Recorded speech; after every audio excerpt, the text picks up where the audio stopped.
Good morning. This is January 14th down in North Carolina, eastern North Carolina.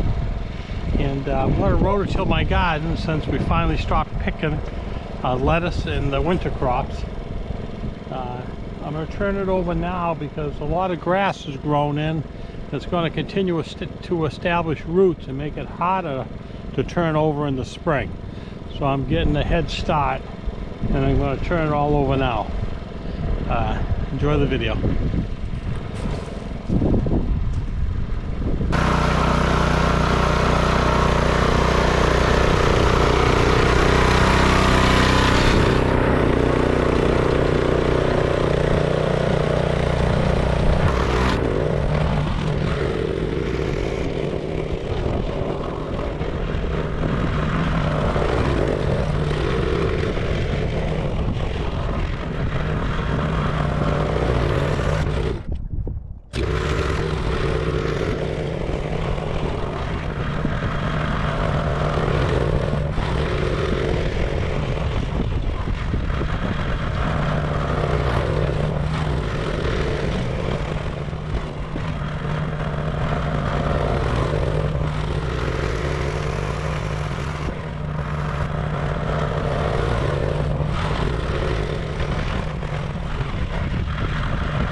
Let me tell you a little bit about this rototiller.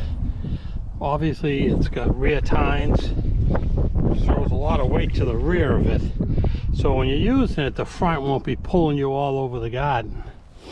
If you look down here at the controls, of course it has forward and reverse with no tines. Over here you got tine rotation, and this is reverse and this is forward. I had it in forward, so all tines are rotating forward. If you put it in reverse, one set of tines goes backwards and one set goes forward, and it does a much better job of chopping the soil up, which I didn't do this time of year. And also, if you check out back here, you get two sets of controls.